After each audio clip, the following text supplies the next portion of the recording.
I'm joined here by Patrick Lahey. He's the co-founder and president of Triton Submarines. It's a company based out of Sebastian, Florida, that builds and sells private submersibles for research and deep ocean exploration.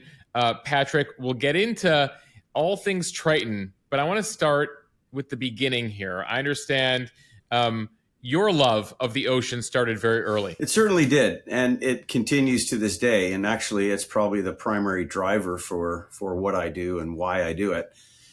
It began for me when I first saw the ocean at the age of about 7. My family, and I grew up in Canada, probably about as far away from the ocean as you could get.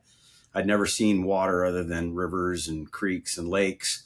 But when I arrived in the island of Barbados at the age of 7, my dad was building houses down there, and I saw the ocean. We were completely smitten, myself and my brother and I, and my younger sister. I think we didn't know really what to make of it.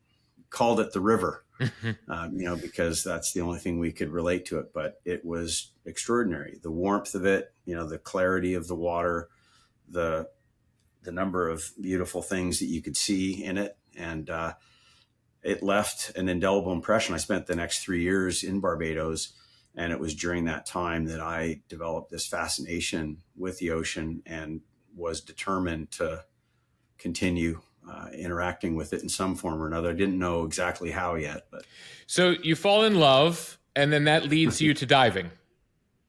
It does. And a few years later, we came back to Canada, and I was determined to learn how to scuba dive. I wanted to be able to stay underwater and explore more. And so when I was 13, about 1975, my mother and father were kind enough to indulge me. They let me take a diving course. You had to be 13 at that time to learn how to dive. And so I did, and the effect that it had was significant. I just fell in love with it. I just devoured everything I could about it, read every book. And at that time, there were some exciting things happening in the ocean space. And for us in Canada, there's a guy named Dr. Joe McGinnis who was doing this stuff up in the Arctic with sub-igloo, and he had written a book called Underwater Man. And that book, once again, left an indelible impression on me. The idea of spending time underwater, maybe one day living underwater, all that sort of stuff really appealed to me and just encouraged me to continue to pursue an oceanic career. So how do you then get into the private submersible space? Take me on your journey, so to speak, to where you are today. As I finished high school, and much to my parents' chagrin, I told them I didn't want to go to university, that in fact I wanted to go to a commercial diving school. And I think that news was not, warmly received. But I just was determined to work underwater. And I thought, the simplest and fastest way to do that was to go to a commercial diving school, learn how to work as a air, mixed gas, and saturation diver, and work on the oil and gas platforms as a construction and an oil field diver. So I did that. I went to school, and then I ended up going to work for a company in California. This had been early 80s, 1981, I think it was. And this commercial diving company was called International Underwater Contractors. Interesting company, founded by a man named Andre Galern. And Andre was one of the real pioneers in diving. Andre, like Cousteau, Gagnon, Deloze, all who hailed from Marseille, which was sort of like the epicenter of commercial diving in those days, along with Santa Barbara, coincidentally. And this statue that you see behind me is actually a tribute to the commercial divers and the pioneering efforts of the early divers in Santa Barbara. But I was lucky enough to go to work for this guy, and they not only did I work for them as a diver, but they had some subs. And I had an opportunity to dive in a sub. I think it was about 1983. I was 21. And, I keep talking about indelible impressions, but that experience, which was fantastic, the idea that I could get in a craft, go down thousands of feet, explore, accomplish a task, do whatever job was needed, then come right back up and get out, Well, there was something powerfully liberating about that, because as a diver, you're often subjected to punitive periods of decompression. Could be hours or could be days, depending on how deep you're diving and how long you've stayed at depth. Explain to the non-divers out there how that works. The recovery period, the pressure. What are you experiencing down there? Well, so when you dive, your body absorbs the inert gas that's in the mix that you're breathing. In the case of air, the inert gas is nitrogen, and over time, and depending on depth, the amount of inert gas that you absorb increases with depth. When you come back up, actually, the best analogy that I can think of is imagine a Coke bottle, that's got a cap on it, and you look at it and you don't see any bubbles. It's clear. Well, it's dark, but it's clear, and there's no bubbles. But when you pop the cap off the Coke, suddenly bubbles will come out of solution, and that's carbon dioxide. But your blood is the same. If you're diving and you're diving at any sort of significant depth, your body takes in the nitrogen. It's absorbed into your bloodstream, and when you come back to the surface, that nitrogen has to come out of solution and come out through your respiratory system. If you come up too quickly and bubbles sort of pop in, sort of appear in your bloodstream, it can have catastrophic consequences. They can lodge in your joints and give you pain, or they can even give you nervous system impacts like paralysis or death. So it's very important when you decompress, as you come back to the surface, that you observe a schedule. And quite simply, the longer you stay at depth, and the deeper you go, the longer you have to decompress, up to a point where beyond a certain point, there's a thing called saturation, which we would use to our advantage. You stay down long enough and your tissues get saturated, and it doesn't matter whether you stayed there for 12 hours or you stayed down there for 3 weeks, the amount of decompression that you have to do to come back to the surface is the same. So given all that was one of the reasons for your excitement related to submarine technology, basically cutting all of that out. Exactly. My first dive was on a blowout preventer, maybe not the most exciting place to dive. To me, it was thrilling. But I went down to, I think, around 1,400 feet by myself in a little one-man sub called a Mantis. Did this job. I think I had to go down and look at the bullseye, maybe cut a cable or something like that. For the non-oil rig drillers out there, explain what you were looking at. Yeah, so when you're doing offshore oil and gas related stuff, and this type of stuff we were doing is called wildcatting, there's a thing called a blowout preventer that sits on the seafloor, and it's big. It's like apartment building size structure that sits on the seafloor, and there's all kinds of things on that structure that they want to keep an eye on and that you can inspect. Now, when it's in 1,400 feet of water, your capacity to inspect it is somewhat limited as a diver because of extreme depth. But in a human occupied vehicle like the one I was in, you can go down there, buzz around for hours, come right back up, jump out, and have a steak lunch if you're so inclined. But the reality, the thing that was so liberating about that was this idea that I could go to such an extreme depth, and that's really not that extreme. The vehicles we build today go to extreme depth, but being able to come right back up and get out with none of the punitive decompression that is normally associated with traditional diving, none of the physical limitations that you have as a diver. You're sitting in this environment that is very quiet, very serene. You're completely protected from the forces of the ocean, and yet you can be in this incredibly difficult environment, but you can be there very safely. So you're doing this, we're in the 1980s. When does the technology develop to the point, when do you start to think, you know what I want to do? I want to build private submersibles. Well, I continued that trajectory of working with subs in a variety of different applications. So I worked with them in salvage projects, on filmmaking projects, and then ultimately in tourism. A Canadian company emerged in the mid-'80s called Triton Submarines, and they were building these subs that carried large numbers of people on shallow dives, but it was essentially like imagine a bus, taking a bus tour underwater, but being able to get to a reasonable depth, not a deep depth, 150 feet or so. I worked for them for many years. extraordinary company, great product, still operating to this day. They take millions of people on dives in these extraordinary subs that they've built. And I think they have, at one point, they had 14 subs around the world. And there were others that played in that space too. And I got to mix it up with a whole bunch of them. And I became fascinated by the idea of building subs.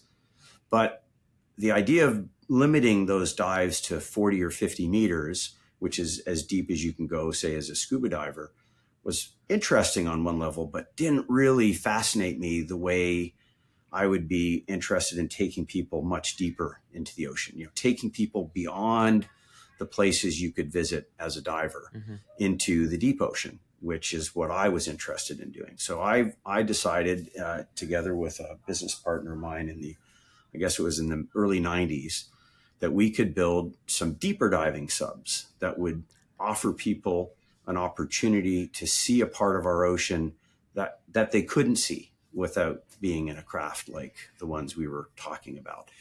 But it took us about 12 years to finally secure our first order.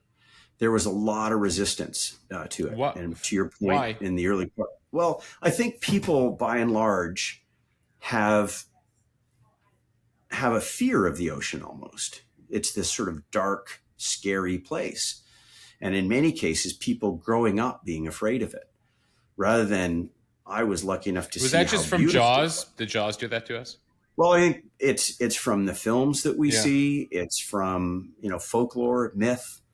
And we had to sort of beat back all of that, in an effort to try and change the conversation and to get people excited by the idea that in a appropriately designed, engineered, and built human occupied vehicle, you could dive into the ocean, even to great depths, and do it in absolute safety.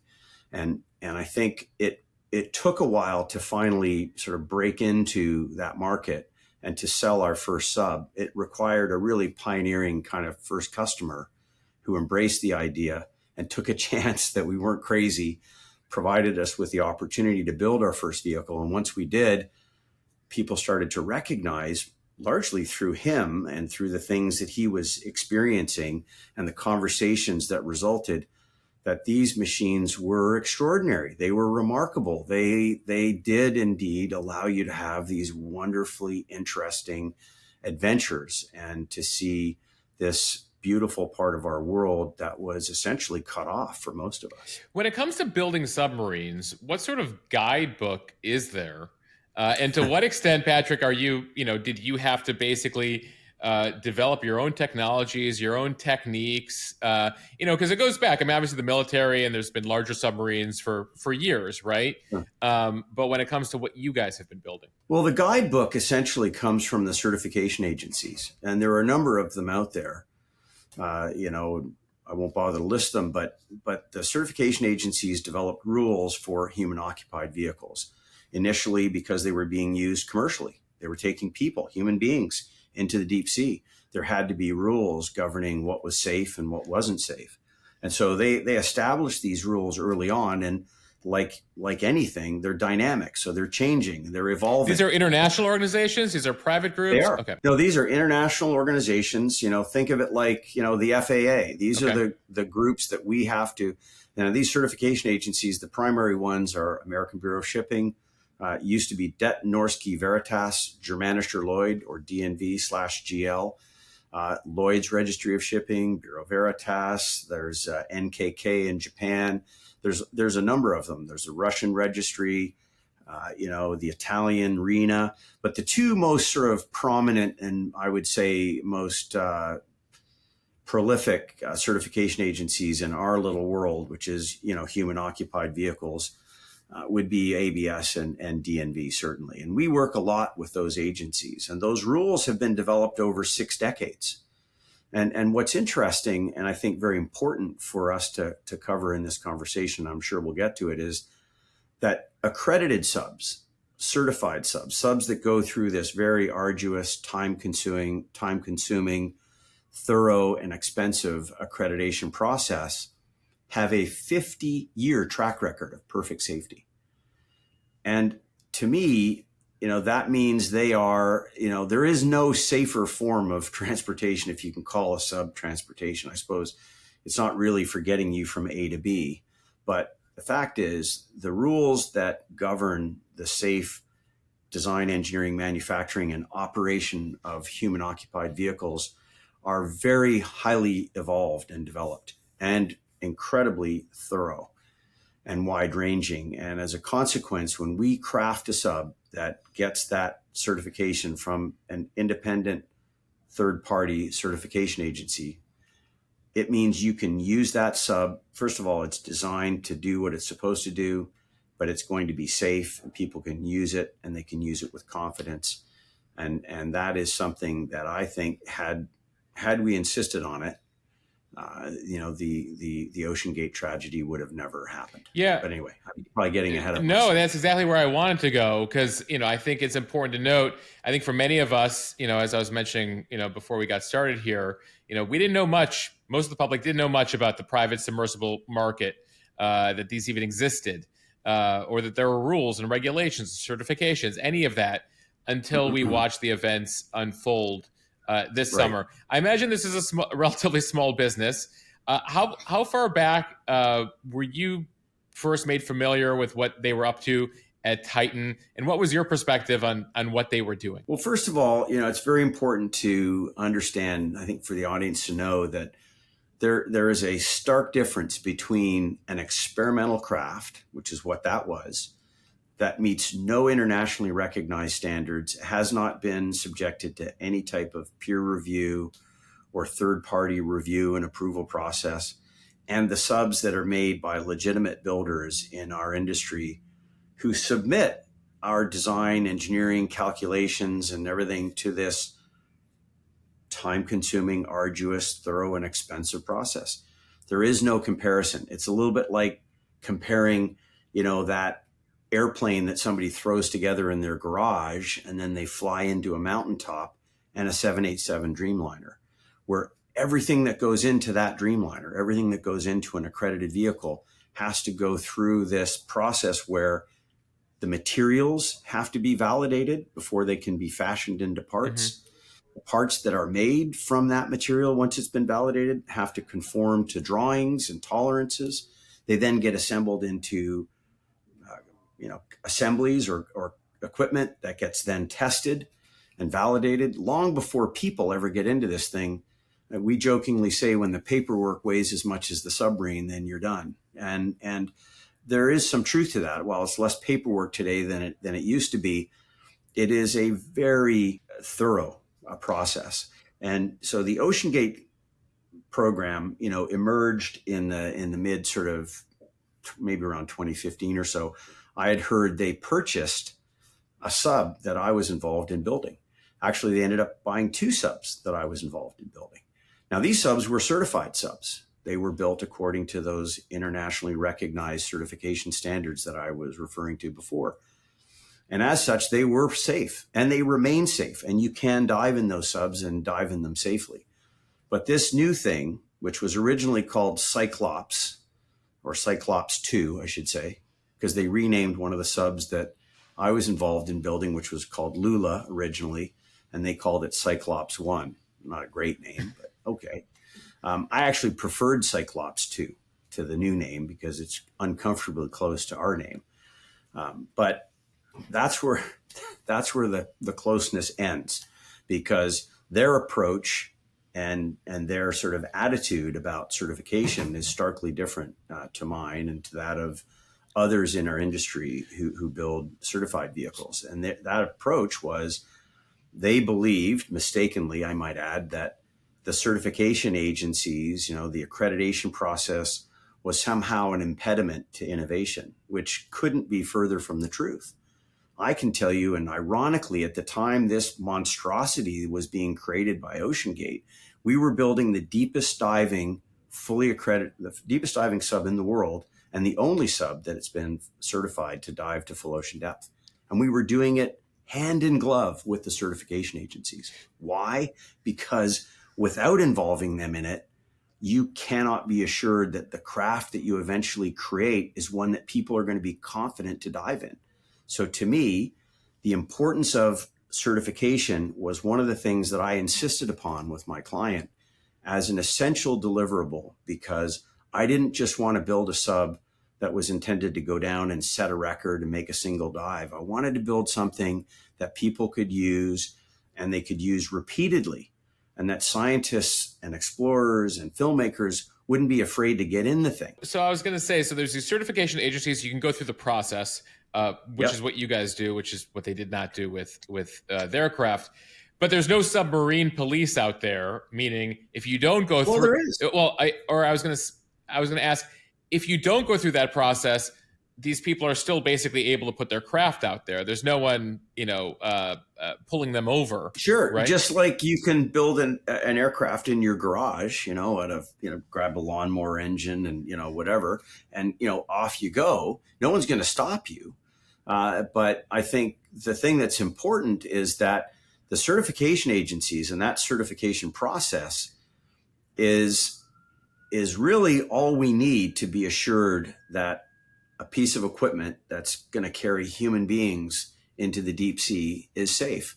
And that's why I'm saying, if we insist on certification, independent third-party accreditation of everything that's going to carry human beings into the deep sea, that tragedy could have been avoided. Now, I think there were things done that allowed them to kind of, skirt through and get out there. And you're right, in international waters, without being under the watchful eye of any sort of specific authority.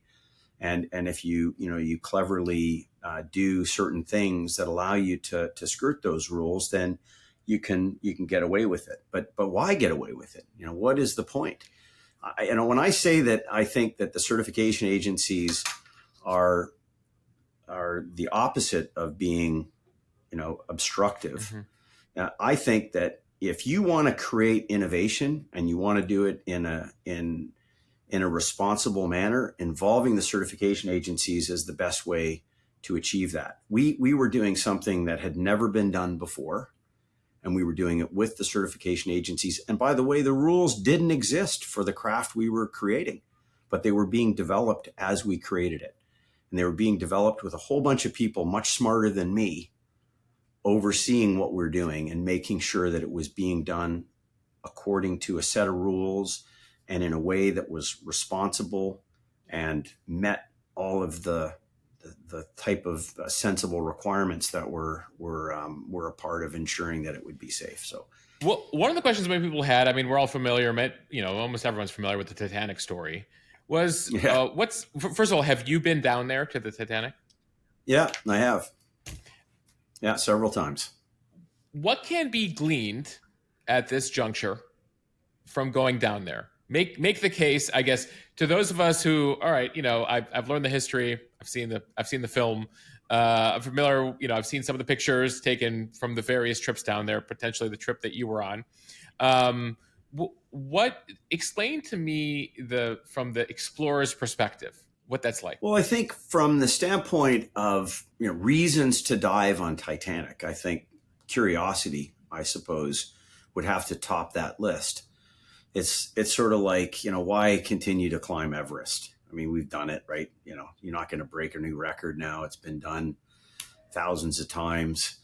But I think there's a sense of maybe personal achievement in the case of climbing Everest. But the idea of being able to put our eyeballs on an iconic ship like Titanic, to see it with our own eyes, to experience, looking at it, is part of what makes us human. I think we're curious beings. The idea of being able to see something and experience it firsthand is powerful. It's why, we don't, have bird watchers using drones. They like to walk through the forest and see the birds and hear them and watch what's happening in real time. Our capacity to drink in information in real time with our eyes, which I think 90% of our sensory information comes in through our eyes, is powerful. And it's something that stays with you. One of the great cases for why we continue to use and need human occupied vehicles is because of how powerfully they affect you. I can tell you without question, anybody that has the opportunity to dive in a sub and to go down and see the deep sea will change their perception of the ocean forever. And if you weren't an advocate for the ocean, you'll become one. How so? That's how. Tell me about it, Well, as somebody who's been thousands and thousands of time in the deep sea. Well, I think it's like it begins with the fact that we misunderstand it. For the most part, most of us do not know how beautiful, how extraordinarily beautiful the ocean is, and in particular the deep ocean. Many of us have put on a mask and swam over a coral reef and looked at how colorful and pretty it is. Some of us have been fortunate enough to dive and get quite a bit deeper and see some even more interesting things. But when you get down into the deep sea and you're seeing things that you couldn't otherwise see, and in many cases, we have this perception of what we think it's going to be like. Oh, it's this dark, scary place. People often say, oh, there's nothing to see down there. After you get down 150 feet, there's nothing to see. Couldn't be further from the truth. The deep sea is an extraordinary part of our planet. It's beautiful, and it's vast.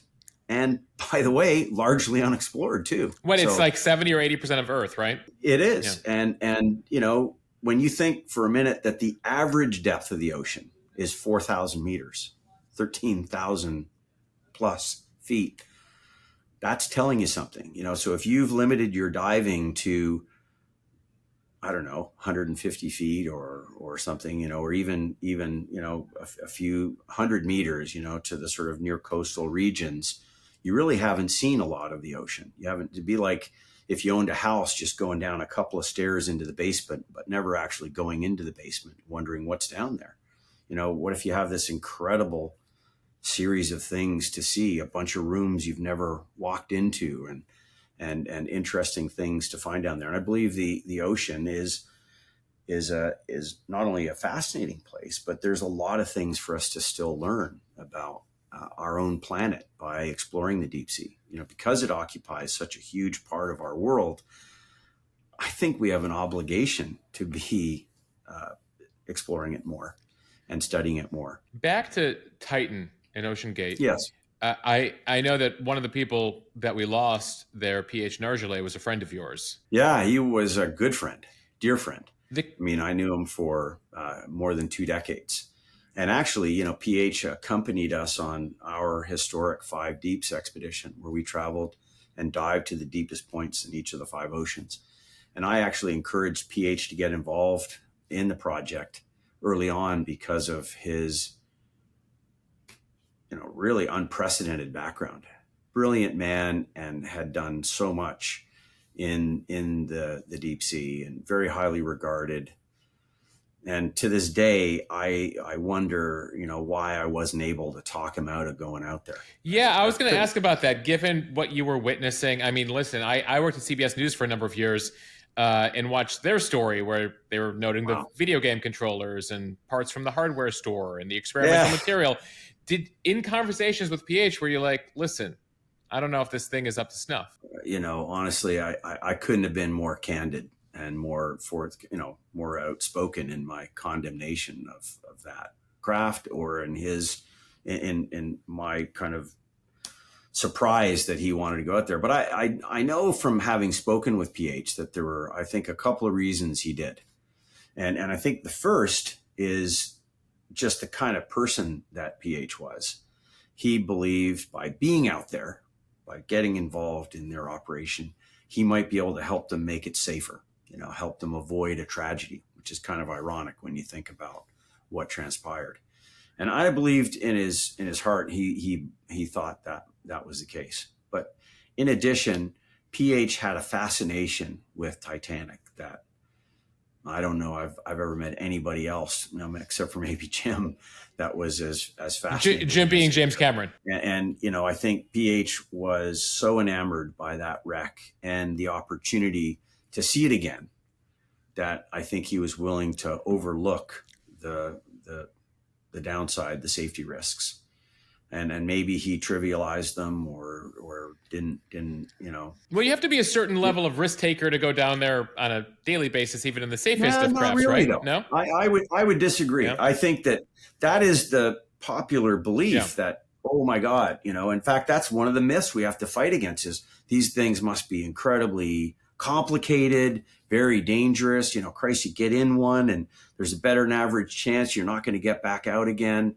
You're really taking an unacceptably high risk. And that, by the way, is perpetuated by films, even documentaries where you're watching a film. And I sometimes see the films and I laugh because they say, oh, well, these guys are running out of oxygen. They're lost. They don't know what they're going to find. And it's to build drama. It's to make the documentary more compelling and, I guess get more people to watch it. But the reality is these vehicles are incredibly safe. They're much safer than the car that you get in every day. And you don't think anything about doing that. It's kind of amazing. We have this discussion on a completely separate front when it comes to these self-driving cars, right? That they're rolling out across the US. And I'm like, listen, on an annual basis, 45,000 Americans die in car accidents. Right. And, like I said, human occupied vehicles like the ones we build here at Triton Submarines that are fully accredited have a 50 or 5 decades track record of perfect safety. And people say, oh, well, they kind of blew that. No, they didn't, because that was not an accredited vehicle. That was not a sub that was fit for human occupation. That was not a sub that had gone through what I consider to be the essential requirements of validating it for human occupied use. It's been a few months now, and you sort of led me there. What has been the impact? I mean, there's public perception, there's policymaker perception, there's the potential customers of your product's perception. If you kind of take me through the impact of OceanGate on the state of your business. Well, it's significant, no question, because as you say, people don't discriminate. So people perished in this sub. And as a consequence, that must mean subs are dangerous. And by the way, I'll extrapolate that out, Patrick. There was, the recent launches, the space tourism, thing we're watching right now with Elon Musk and Jeff Bezos, et cetera. And there was the most recent launch, I think, with Richard Branson's, team. And it was interesting, the notes I was getting from, people who follow our various accounts being like, wait, didn't they learn anything from the Titanic thing? Like, why are they going into space? And in people's minds, sort of experimental exploration, it's all in one big bucket. That's right. And the fact is, the stuff that we do is not experimental. We hold ourselves to an extraordinarily high standard, and as we should, because I take the responsibility that we're building crafts, building machines that people get into and go down thousands, if not tens of thousands of feet. Everybody here recognizes that means, you cannot take risks. You cannot do something that hasn't been tested and proven and been reviewed by people other than, those who might design and engineer them. You have to make sure the subs are being kept and maintained appropriately, that the people who operate them are appropriately trained. All of that, by the way, is under the purview of the certification, the classification societies. And so as long as you insist on that accreditation, you can be assured that the machine is safe. And you're right, though, in terms of impact.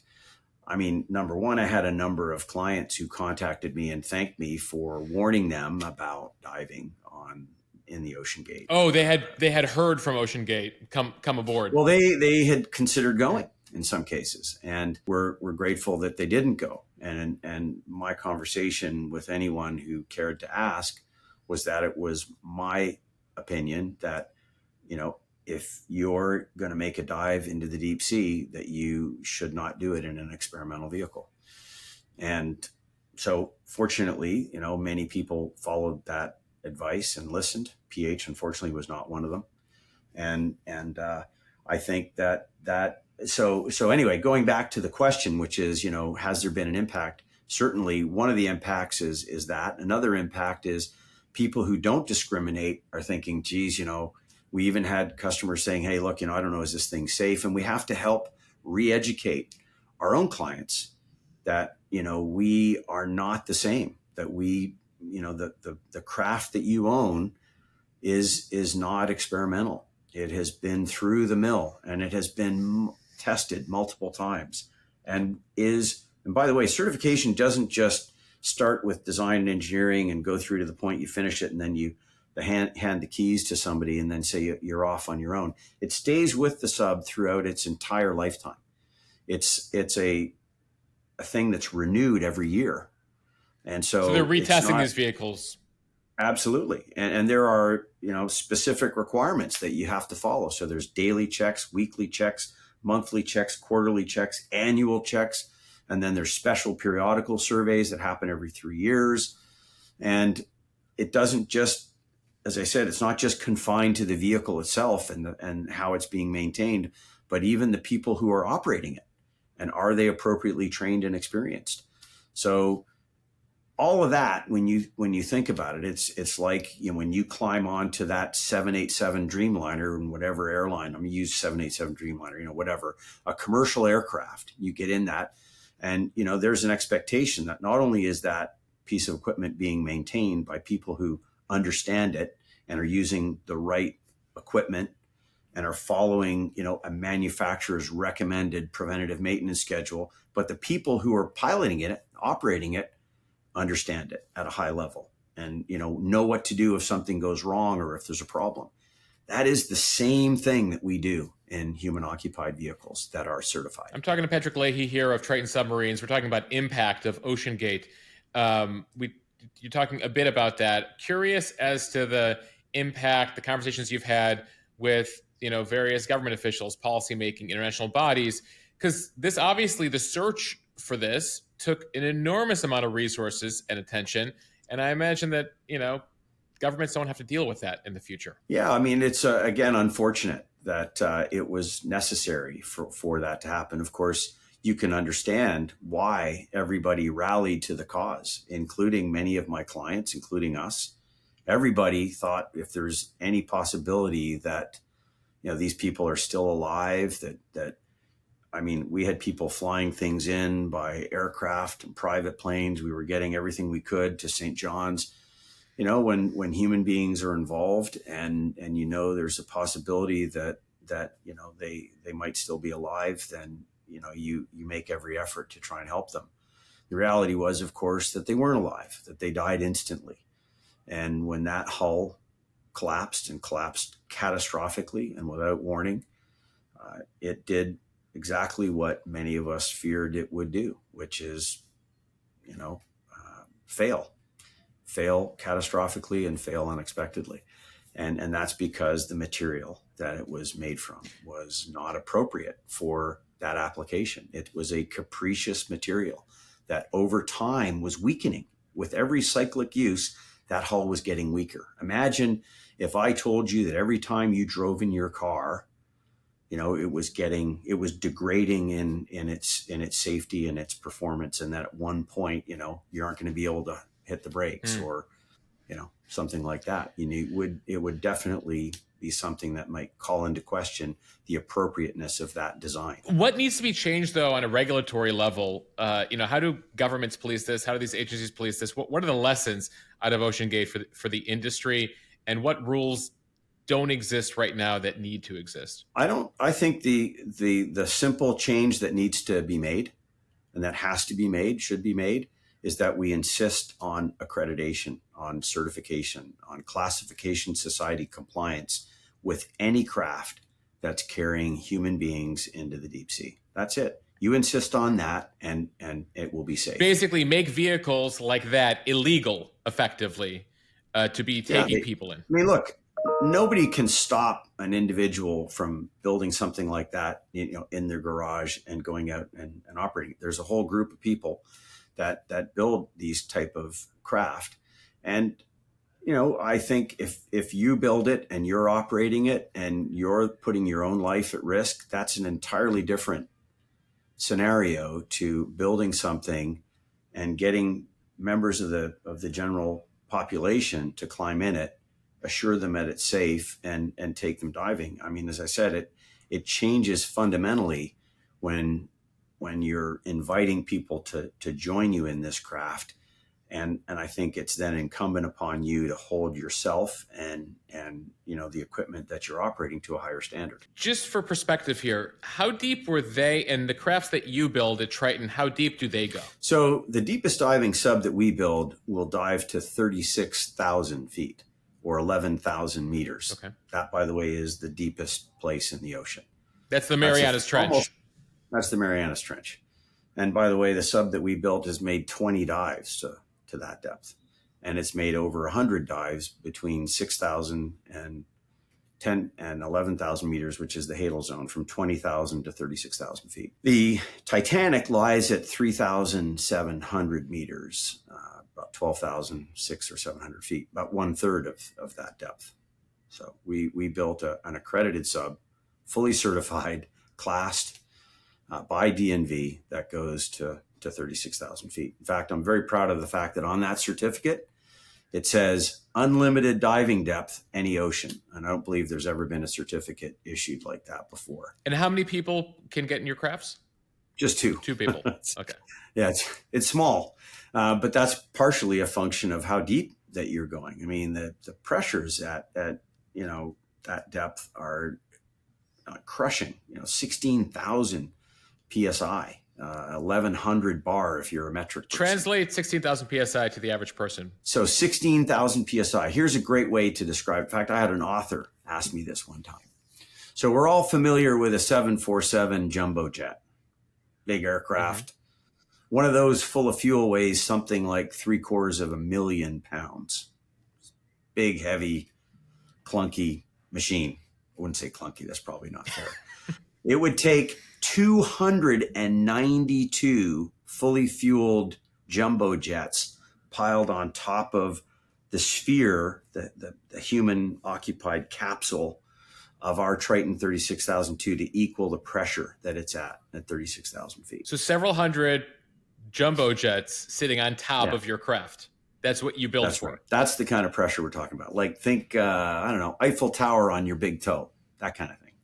Can't even imagine. You've built about 25 crafts so far? That's right. We have.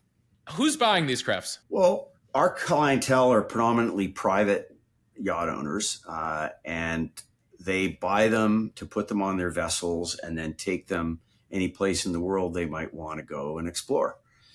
And imagine that you've got this machine that when you get to some interesting place allows you to not just do terrestrial exploration, go ashore and climb a mountain or whatever, but to be able to go underwater, in some cases thousands or tens of thousands of feet, to see what lies beneath the sea.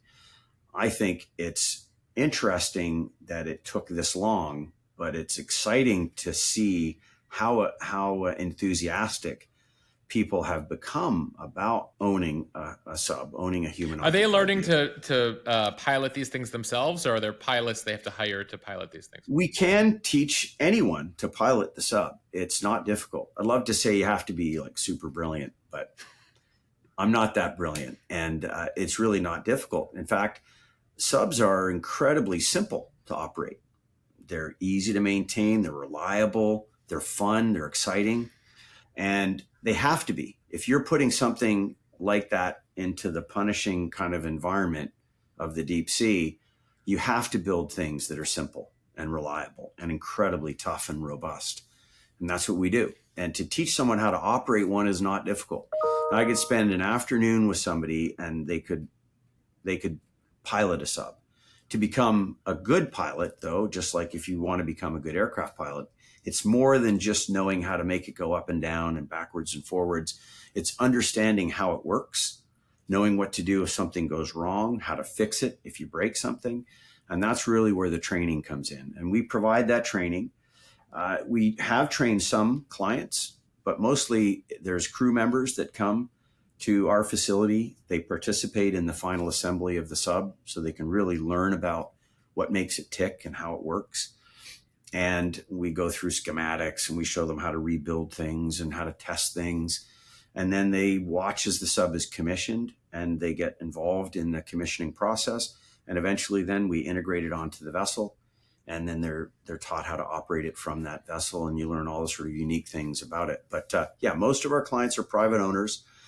Some of our customers are doing fantastically interesting things with their subs, though. They're making documentaries. They're making, they're underwriting really ambitious science expeditions, incredible exploration expeditions.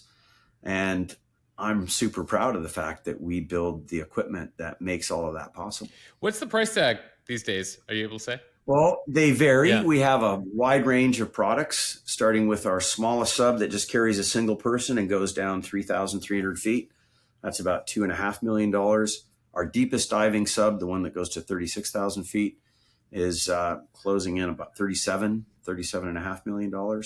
But the majority of our products are clustered in the $4.5 to $6.5 or $7 million range. So obviously, if you're looking to purchase one of these, you have to have a certain amount of wealth.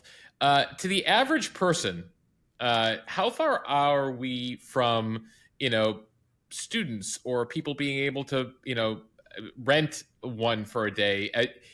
Is the price point coming down gradually when it comes to this type of technology? Do you see that happening in order to allow more folks who don't have that many zeros in their bank account to be able to access this sort of thing? Right.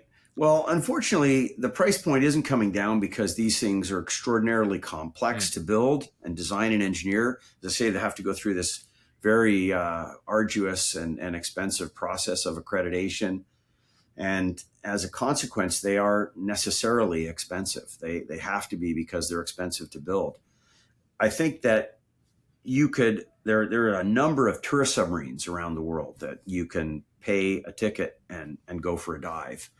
And I hope that that's going to continue. And there's going to be maybe a trend to not just limit the diving to 50 meters, diving depth, but that, to extend it to where we can take people a little bit deeper into some of the more exciting places in the ocean. As far as, being able to afford one, having one that, anybody could buy. Unfortunately, I don't see that happening. And it's just like, I don't think there's really an accredited sub or an accredited helicopter or an accredited aircraft or helicopter that you could buy that is going to be inexpensive. I think, unfortunately, to build a machine like that's certified and accredited is expensive. And as a consequence, not everybody can afford them, which is too bad. I mean, I get to dive in them, but I don't own one myself. I get to go with my clients. Yeah. And I commission the subs together with this brilliant team of people that I get to work with every day. And that, by the way, remains the thing that interests me most about my business. I love building these machines. I love introducing people to the wonder and beauty of the deep sea, because you cannot help but enjoy looking at the reactions of people when they climb out after their first dive, the things that they say and, how it's changed, their thinking. It's wonderful. I wish I could get more people in them because I guarantee you'd love it and you'd maybe not be afraid of it. Well, how long does it take you to build one of these from start to finish?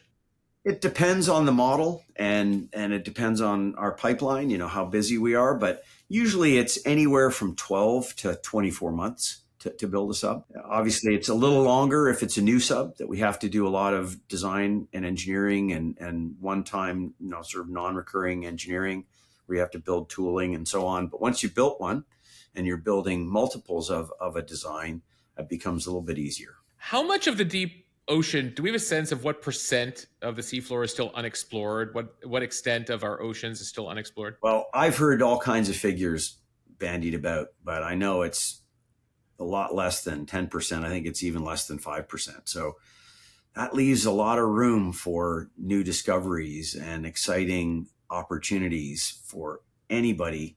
I mean, that's kind of the thing that I believe this must be the thing that resonates with someone that buys a sub. This idea, this notion that you climb in it, you put it in the water and you go underwater and you are most likely, almost certainly seeing something that nobody else has ever seen before. I mean, I don't know what could be more interesting, more fun than that. And it's on, right? You don't have to leave the planet. There's literally, there are parts of this planet that still no human being has set their eyes on. Yeah, I mean, vast areas of our planet that haven't been explored. we did this expedition in 2019 called the Five Deeps expedition, where we dived to the deepest point, as I said, in each of the five oceans. That had never been done before. I mean, just that is extraordinary. Some of those trenches, no human being had ever been down in them and seen them. And what we need to be doing isn't just, that's great because you're setting records and all that sort of stuff. But what you really need to be doing is doing sustained exploration in these remote parts of our ocean. I mean, there are all kinds of things. What are we learning? Yeah, what are we learning that has like a practical benefit to us potentially? So I'll give you a great example. Somebody shared an article with me the other day about some type of a microbe found in the deep sea, the very part of the deep sea that we're talking about mining, by the way. And this microbe they've determined that it is incredibly effective at killing glioblastoma cells, so brain cancer. And there could be a cure for cancer at the bottom of our ocean. There could be solutions to our energy problems, solutions to our food problems. There's all kinds of things for us still to learn. And I urge people to think about, and young people in particular, think about an oceanic career. Maybe don't go the route I did with diving school and all that, or working on a rig as a diver. But I think being in the ocean, getting involved in things related to the ocean is something that we desperately need on this planet. We need to be taking better care of our own world, and most of that world is water. So we had Paul Nicklin on this podcast a couple of months ago. There you go. Amazing photographer. Photographer, also a lover of the ocean, and some incredible explanations. We had him and his wife on, just talking about what they've seen. That blowing my mind with the impact of whales on CO2 in the atmosphere, and how we honestly, if we stopped killing whales and really tried to help the whale population, the impact that would have on this planet environmentally. Yeah, I just think there are so many things for us to still learn from the ocean. And there's a lot of people much smarter than me and more accomplished, scientists and so on. I'm not. I'm a sub builder. And you talk yourself down too much, Patrick. No, but I love what I do, and I get to build these great machines that allow people to film and explore and do scientific research, which is the greatest result of all. When that, I look at the things, for example, that Ray Dalio and his organization OceanX are doing. It's fantastic. It's inspirational. I was aboard his ship, the Ocean Explorer, recently, and you go aboard it and it kind of gives you a hope for humanity. You walk on board that ship, you feel like you've stepped into the future, and you suddenly think, isn't it wonderful that there are human beings in this world that care enough about what's happening that they're willing to devote significant resources to helping us better understand it, to funding ambitious science and filming expeditions, so that we can not only learn stuff, but that we can take what we've learned and share it with the broader human family, because that's how you're going to get engagement. I don't know if you are a documentary watcher, but I am. And I don't know if you watched Blue Planet. Yes. Blue Planet 2. Did you know 4 billion people watched that?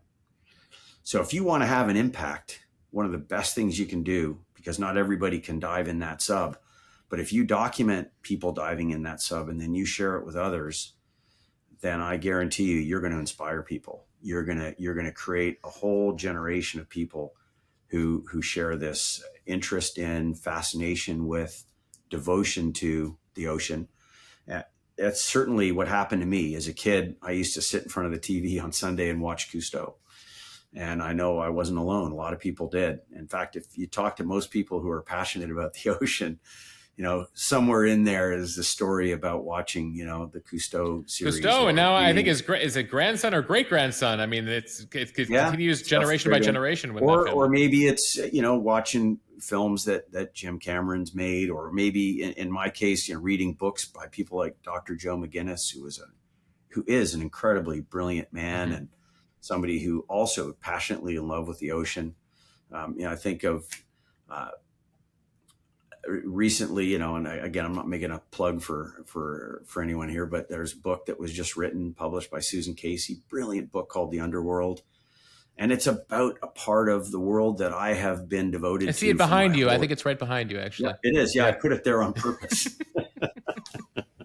Because people need to read that book. It's a brilliant book, and it talks about all the myths, all of the history and the misconceptions that existed that basically made people afraid of the sea and made them not want to go down and see what was there, and how we've started to overcome that. And then the incredible feats of engineering and acts of bravery, the early pioneers and the diving that they did.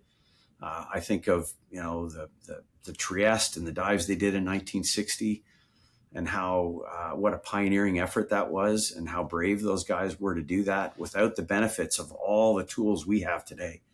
We have so much more technology. The ability that we have today to produce a vehicle that can go to full ocean depth is, it's in a completely different plane, I wanted to get your perspective before we go here, Patrick, on the state of the oceans. You've been diving since the 70s. There's a lot of talk of climate change. We've seen the records breaking this year in Florida, in particular, where you are, in terms of the warmth of the ocean at record levels.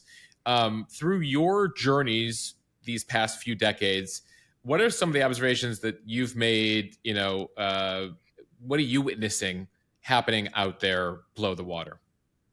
Well, certainly there's no question that, our presence is ubiquitous in the ocean. I mean, there's evidence of humanity everywhere, even in the deepest and most remote trenches. Yeah. What did you find down there?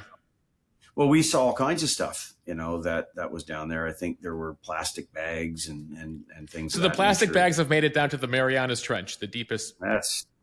I know it's not a great outcome.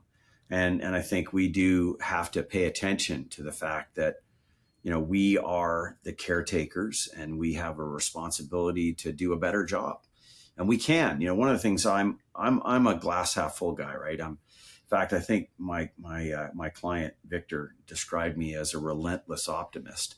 I don't think it was intended as a compliment, though. But I am. I am an optimistic person by nature, and I think human beings have a tremendous capacity to solve problems and to come up with innovative ideas and solutions. And if we could just devote a fraction of that intellect, intelligence, and those brilliant ideas and how we could be better caretakers of this planet, then we could change the trajectory that we're on. So, without getting too philosophical, I believe that we have the capacity to do it. My hope is that we just need the will. And one of the great ways to create that will is to get people more engaged with the natural world and seeing the effects of our own activities. So whether it's pollution in the deep sea or the things that are happening terrestrially, when people see it and they are confronted by it, and then they start to think about how we could change it and combat it, that gives us a chance to do something incredible rather than looking for another planet. I think we keep looking for them, but they all happen to be a few light years away. And when you actually translate the light years, you're like, I won't see it. As far as I can tell, this planet is pretty fantastic, and that we really have a duty of care, responsibility to look after it.